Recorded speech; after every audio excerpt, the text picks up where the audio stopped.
Welcome to divine news. నేను నీలిమా. ఇక details చూస్తే బొంగటూరు నియోజకవర్గం మరియు ఏలూరు జిల్లా ప్రజలకు నూతన సంవత్సర శుభాకాంక్షలు తెలియజేస్తూ అందరికీ రాబోయే నూతన సంవత్సరం 2026 మంచి జరగాలని కోరుకుంటూ వీడియో సందేశం విడుదల చేసిన ఆప్కాబ్ చైర్మన్ గన్ని వీరాంజనేయులు. ఈ సందర్భంగా 2025లో సాధించిన విజయాలను, సాధించిన ప్రగతిని వివరించిన గన్ని. అందరికీ నమస్కారం. మరి ఈరోజు కూటమి ప్రభుత్వం అధికారంలోకి వచ్చాక 18 నెలలు పరిపాలన కొనసాగినటువంటి సందర్భంలో నూతనంగా ఈరోజు 2025 డిసెంబర్ 31, మరి ఈరోజు రాత్రి 12 గంటలు దాటాక నూతన సంవత్సరం 2026 సంవత్సరంలోకి అడుగు పెడతా ఉన్నాం. మరి పాత సంవత్సరానికి వీడ్కోలు పడుతూ కొత్త సంవత్సరానికి స్వాగతం చెప్పేటువంటి సందర్భంలో ముఖ్యంగా మన ఉంగుటూరు నియోజకవర్గ ప్రజలు, ఏలూరు జిల్లా ప్రజలు, అలాగే మరి 28 జిల్లాల ఆంధ్ర ప్రజలందరికీ కూడా ఈ నూతన సంవత్సరం ఎవరైతే ఏ రంగాల్లో ఉన్నారో ఆ రంగాల వారందరికీ కూడా మరి ఆ దేవుడి యొక్క ఆశీస్సులతో అన్ని విధాలుగా కూడా మరి బాగుండాలని చెప్పి మనస్ఫూర్తిగా కోరుకుంటూ, రైతైతే వ్యవసాయం చేసేవాడు రైతైతే, ఉద్యోగం చేసేవాడు ఉద్యోగస్తులైతే, చదువుకున్నవాడు విద్యార్థులైతే, వ్యాపార రంగంలో ఉన్న వ్యాపారులు అయితే, ఎవరు ఏ రంగంలో అయితే ఉన్నారో ఆయా రంగాల వారికి ఆయా రంగాల్లో 2026 సంవత్సరం పూర్తిగా కలిసి రావాలని, వారంతా కూడా సుఖ సంతోషాలతో ఉండాలని చెప్పి మనస్ఫూర్తిగా కోరుకుంటూ, తెలుగుదేశం పార్టీగా ఉంగుటూరు నియోజకవర్గ తెలుగుదేశం పార్టీ కుటుంబ సభ్యులకు, జనసేన పార్టీ కుటుంబ సభ్యులకు, భారతీయ జనతా పార్టీ కుటుంబ సభ్యులకు అందరికీ కూడా పేరు పేరున నూతన సంవత్సర శుభాకాంక్షలు తెలియజేసుకుంటూ, మరి ఈ 2025వ సంవత్సరం ఒకసారి మనం తీసుకుంటే కూటమి ప్రభుత్వం అధికారంలోకి వచ్చాక చెప్పిన హామీలనే కాకుండా మనం ఎన్నికల హామీలో పెట్టని హామీలను కూడా అమలు పరిచినటువంటి సందర్భాలు అనేకం ఉన్నాయి. అటువంటివన్నీ కూడా ఒకసారి రాష్ట్ర ప్రజలందరికీ కూడా తెలియాల్సిన అవసరం ఉందని చెప్పి కొన్ని విషయాలు మీతో నేను పంచుకుందారని చెప్పి అనుకుంటా ఉన్నాను. అందులో మొట్టమొదటి మాదిరిగా తల్లికి వందనం. ఈ తల్లికి వందనం స్కీము మరి ఇదివరకు జగన్మోహన్ రెడ్డి గారు అయ్యాలో అయితే ఆయన ఏ విధంగా అస్తవ్యస్తంగా చేశాడో మనంతా కూడా చూసుకున్నాం.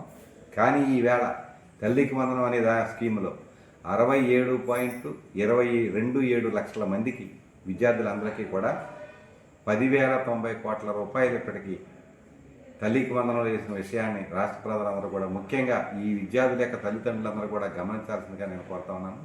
జగన్మోహన్ రెడ్డి గారు చేసినటువంటి ఆ వాగ్దాన భంగాలు కాకుండా మనం ఏదైతే చెప్పామో చెప్పినట్లు చేసినట్లు మరి చేసినటువంటి వాగ్దానం తల్లికి వందనం. మరి అలాగే స్త్రీ శక్తి ఆగస్టు 15 నుంచి ఏదైతే స్త్రీలందరికీ కూడా రాష్ట్రంలో ఎక్కడ తిరిగినా సరే ఉచితంగా, ఇదివరకు అయితే ఒక జిల్లాకే అన్నాం మనం ఎన్నికల్లో, కానీ మనం స్కీము అమల్లోకి వచ్చేటప్పటికీ ఎక్కడ రాష్ట్రంలో ఎక్కడైనా సరే స్త్రీలందరికీ కూడా ఉచితంగా ప్రయాణం అని చెప్పి మన ఆగస్టు 15 నుంచి ఈ ప్రయాణం ఉచితంగా ఏర్పాటు చేయడమే కాకుండా ఇప్పటి వరకు కూడా 1,150 కోట్ల రూపాయలు ఈవేళ ఈ ఉచిత బస్సు ప్రయాణంలో ఇప్పటి వరకు కూడా 1,150 కోట్ల రూపాయలు ఈ రోజు వరకు కూడా కూటమి ప్రభుత్వం ఖర్చు పెట్టిన విషయాన్ని మీ అందరినీ కూడా గమనించవలసి ఉన్నాం. అలాగే దివ్యాంగులకు కూడా ఉచితంగా బస్సు సౌకర్యం కల్పించాం. వాళ్ళు ఎక్కడైనా సరే పెన్షన్ తీసుకునే సౌకర్యం కల్పించాం. ఇదివరకు అయితే ఈ ఫెసిలిటీస్ అన్నీ కూడా ఏమి లేవు. అలాగే అన్నదాత సుఖీభావ, ఈ అన్నదాత సుఖీభావ కార్యక్రమం కూడా జగన్మోహన్ రెడ్డి గారు ఆయన చెప్పినటువంటి వాగ్దానాన్ని భంగపరిచాడు. ఆయన 20,000 ఇస్తానని చెప్పి 12,500 ఏదైతే 6,000 సెంట్రల్ గవర్నమెంటు, 6,500 మనం కాకుండా ఇంకో 1,000 13,500 కరెక్ట్గా కూడా ఇచ్చినటువంటి సందర్భాన్ని ఒకసారి కూడా మనం చూడలేదు. అటువంటి సందర్భంలో మన కూటమి ప్రభుత్వం వచ్చాక అన్నదాత సుఖీభావ మరి ఈ స్కీమ్లో 46 లక్షల మంది రైతులకి 2 విడతలుగా 6,310 కోట్ల రూపాయలు ఈరోజు రైతుల ఖాతాల్లో జమ చేశాం. ఇవన్నీ కూడా ఆన్ రికార్డ్, ఏ ఖాతా తీసినదంతా కూడా చాలా పారదర్శకంగా కేటగారికల్గా అన్నీ కూడా మనం చూపించేటువంటి ప్రయత్నం ఎవరడిగినా సరే మనం చేయొచ్చు అని చెప్పి మీ ద్వారా అందరికీ కూడా నేను తెలియజేస్తా ఉన్నాను. అలాగే ఎన్టీఆర్ భరోసా పెన్షన్లు అనేది మరి భారతదేశంలోనే 29 రాష్ట్రాలు గల భారతదేశంలోనే ఏ రాష్ట్ర ప్రభుత్వం కూడా సంవత్సరానికి 33,000 కోట్ల రూపాయలు ఎక్కడ ఏ రాష్ట్ర ప్రభుత్వం కూడా ఖర్చు పెట్టాల, ఒక్క ఆంధ్రప్రదేశ్లో ఉన్నటువంటి కూటమి ప్రభుత్వమే. మరి ఇప్పటి వరకు కూడా 50,000 కోట్లకు పై ఇక్కడ పెన్షన్ ఇచ్చాము ఈ 18 నెలల్లో. ఈ పెన్షన్లు అందరికీ కూడా ఇటువంటి పెన్షన్లే కాకుండా మత్స్యకార భరోసా అని చెప్పి వాళ్ళకి ఏడాదికి 20,000 చొప్పున వాళ్ళకు 1.25 లక్షల మందికి 1,25,000 మందికి మత్స్యకార పెన్షన్ ఇచ్చినటువంటి ప్రభుత్వం ఈ కూటమి ప్రభుత్వం. అలాగే నేతన్నలకు ఉచిత విద్యుత్ అన్నాం, మరమగ్గాలకు 500 యూనిట్లు, మగ్గాలకైతే 200 యూనిట్లు ఉచితంగా విద్యుత్ ఇస్తాను, అది కూడా మనం అమలు జరుపుతాము. ఆటో డ్రైవర్ల సేవలు అని చెప్పి వాళ్ళకి ఏడాదికి 15,000 అని చెప్పి 436 కోట్లు జమ చేసాం, సుమారు 3 లక్షల మంది ఆటో డ్రైవర్ల ఖాతాల్లో. మరి ఇదే కాకుండా అన్నా క్యాంటీన్లు వేళ 200 అన్నా క్యాంటీన్లు మనం రాష్ట్ర వ్యాప్తంగా తెలుసుకోవడమే కాకుండా ఇప్పటి వరకు కూడా 4 కోట్ల మంది భోజనాలు చేశారు. వాటిల్లో అన్నా క్యాంటీన్లో ఇప్పటి వరకు పెట్టిన భోజనాల సంఖ్య 4 కోట్లు అంటే 5 రూపాయలు చొప్పున అంటే ఎంత తక్కువగా ఈ కూటమి ప్రభుత్వం ప్రజలందరికీ కూడా సేవ చేస్తుందో ఆ భోజనానికి ఒకసారి గమనించాల్సిందిగా ప్రజలందరూ కూడా ఒకసారి గమనించమని కోరుతాను. గీత కార్మికులకి అయితే 10% మద్యం షాపులు వాళ్ళకి కేటాయించారు. అదే కాకుండా మనకి వివాదాలకు తావివ్వకుండా ఎస్సీ వర్గీకరణ ఎక్కడా కూడా సైలెంట్గా లేకపోకుండా ఈ వేళంతా కూడా స్వర్ణకారులకి అయితే ప్రత్యేకంగా ఒక కార్పొరేషన్ కూడా ఏర్పాటు చేశారు స్వర్ణకారులందరికీ. ఇవన్నీ కాకుండా పాస్టర్లకు 5,000 చొప్పున గౌరవ వేతనం పాస్టర్లకు కూడా వాళ్ళకు కూడా ఇస్తా ఉన్నాం. ఇమాములకు 10,000, మౌజములకు 5,000 చొప్పున ఏడాది 90 కోట్ల రూపాయలు అవి కూడా మనం ఇస్తా ఉన్నాం. పురోహితులకు నెలకు 15,000 వేతనాలు పెంచాం మనం. నాయి బ్రాహ్మణులకు 25,000 పెంచాం. ఇదంతా కూడా కూటమి ప్రభుత్వ విజయాలే. ఇవన్నీ కూడా జూనియర్ లాయర్లకు ఏదైతే మరి స్టైఫండ్ అని అన్నామో, గౌరవ వేతనం అన్నామో 10,000 రూపాయలు మనం అక్కడ ఇస్తా ఉన్నాం. మహిళలకైతే 1,00,000 కుటుంబీసులు మనం పంపిణీ చేసాం మహిళలందరికీ కూడా. మరి ఇవే కాకుండా మెగా డిఎస్సి ముఖ్యమంత్రి తొలి సంతకం 15,941 మంది ఈవేళ టీచర్లంతా కూడా వాళ్ళు జాయిన్ అయ్యి శుభ్రంగా ఉద్యోగాలు చేసుకుంటున్నారంటే అది ఎన్నికల ముందు ఇచ్చిన హామీ అమలు చేసినటువంటి ప్రభుత్వం కూటమి ప్రభుత్వం అని చెప్పి కూడా ప్రజలందరినీ కూడా నేను గమనించవలసిందిగా నేను కోరుతా ఉన్నాను. మరి అదే కాకుండా 5,757 కానిస్టేబుల్ పోస్టులు కూడా మనం భర్తీ చేసుకోవడం జరిగింది. దానికి అన్నీ కూడా వాళ్ళ 4,500 నుంచి చాలా స్టైఫండ్ 12,500 పెంచినటువంటి ప్రభుత్వం చంద్రబాబు నాయుడు గారి ప్రభుత్వం, కూటమి ప్రభుత్వం. మరి ఇదే కాకుండా అంగన్వాడీ కార్యకర్తలు ఆశయాలకు గ్రాట్యుటీ అమలు చేస్తా ఉన్నాం. బాలింతలకు ఎన్టీఆర్ బేబీ కిట్లు ఇస్తా ఉన్నాం.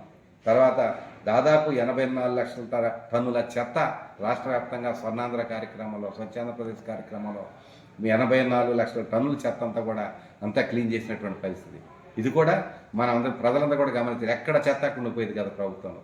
ఇప్పుడు కూడా లేదని కాదు, కానీ ఎక్కడైనా ఉన్న 95-96% వేళంతా కూడా క్లీన్ చేసినటువంటి ప్రభుత్వం ఈ కూటమి ప్రభుత్వం అని చెప్పి అందరినీ కూడా గమనించవలసిందిగా నేను కోరుతా ఉన్నాను.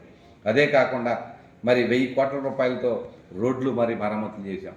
3,000 కోట్లతో ఈవేళ మనం అంతా కూడా కొత్త రోడ్లు వేసుకుంటా ఉన్నాం.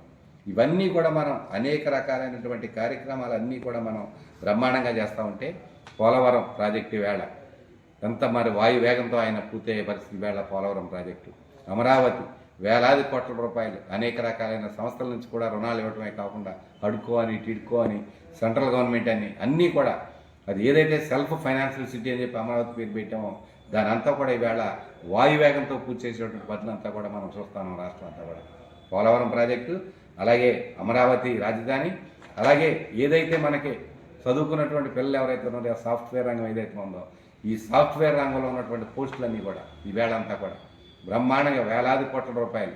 మొన్న అయితే వైజాగ్లో మెగా సమ్మిట్ పెడితే అక్కడ 13 లక్షల కోట్ల రూపాయలు పెట్టుబడులు అందరూ పెడతానికి మరి అగ్రిమెంట్లు అయింది.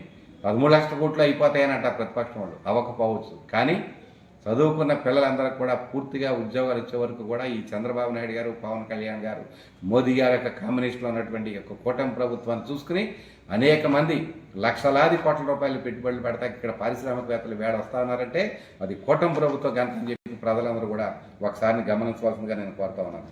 అనేక రకాలైన విషయాలు, ఏ విషయాలు చూసుకున్నా సరే, లాండ్ ఆర్డర్ చూసుకున్నా, ఇన్ని పనులు చేస్తా ఉన్నా సరే మరి ప్రతిపక్షం కానీ ప్రతిపక్షం ఏదైతే ఉందో ఈవేళ జగన్మోహన్ రెడ్డి గారు వైఎస్ఆర్ కాంగ్రెస్ పార్టీ తిమ్మిని బమ్మిని చేసి అంకెల మార్పిడి, అంకెల గారడీ చేసి చేసింది చేయనట్టు, చెయ్యింది చేసినట్టు, ఆయనే ఏదో చేసేసినట్టు, ఆయన చేసేటువంటి దుష్ప్రచారాన్ని, ఆయన చేసేటువంటి ఆలోచన లేని విధానంతో కూడా ప్రజలందరూ కూడా గమనించాలని చెప్పి రాష్ట్ర ప్రజలందరినీ కూడా నేను విజ్ఞప్తి చేస్తూ ఉన్నాను. దానికన్నా మించి ధాన్యం కొనుగోలు ఈవేళ గ్రేట్గా ఈవేళ కూటమి మేము ప్రజాప్రతినిధులు కానీ మేమంతా కూడా చెప్పుకోగలం. ఎక్కడైనా సరే రైతు అమ్మిన ధాన్యానికి మనం 4-5 గంటల్లోనే డబ్బులు ఇచ్చే పరిస్థితి వేళ మనం చూస్తూ ఉన్నాం.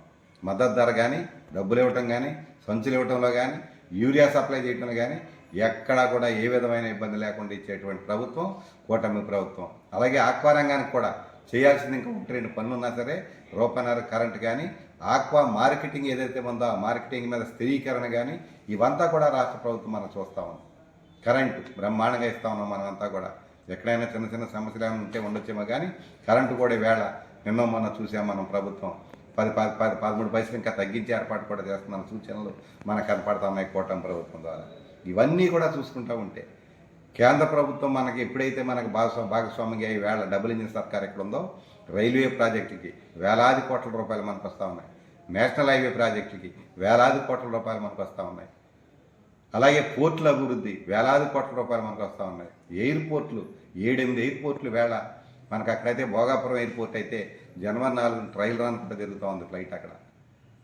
ఇటువంటి కార్యక్రమాలన్నీ కూడా రాబోయే రోజుల్లో మన రాష్ట్ర యొక్క ఆర్థిక వ్యవస్థను పెంచడానికి కావాల్సినటువంటి కార్యక్రమాలన్నీ కూడా అనుభవం కలిగినటువంటి చంద్రబాబు నాయుడు గారు ముఖ్యమంత్రిగా ఉన్నారు కాబట్టి వారికి తోడుగా పవన్ కళ్యాణ్ గారు కానీ సెంట్రల్ గవర్నమెంట్లో ఉన్నటువంటి మోదీ గారు అత్యంత బ్రహ్మాండంగా మనకు సహకరిస్తున్నటువంటి సందర్భంలో ఖచ్చితంగా 2025 అయితే మనం ప్రారంభం మాత్రమే, 2026 అయితే మనం వాయు వేగంతో ఈ ప్రాజెక్టులన్నీ పూర్తి చేయటమే కాకుండా పోలవరం కానీ, అమరావతి కానీ, పరిశ్రమల స్థాపన కానీ, నేషనల్ హైవేస్ కానీ, రైల్వే ప్రాజెక్టులు కానీ ఇవన్నీ కూడా ఈ 2026 సంవత్సరం చివరి నాటికి ఎన్నో ప్రాజెక్టులు పూర్తయ్యే స్థితికి వస్తాయని చెప్పి ప్రజలందరికీ కూడా నేను తెలియజేసుకుంటూ మరొకసారి ప్రజలందరూ కూడా ఆలోచన చేయాలి.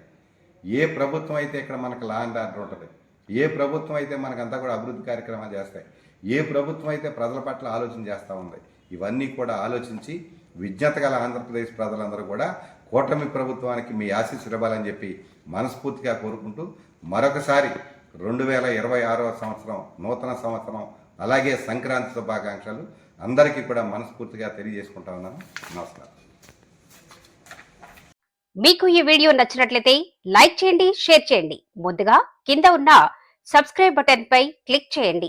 ఎల్లప్పుడూ అప్డేట్ సమాచారాన్ని పొందండి.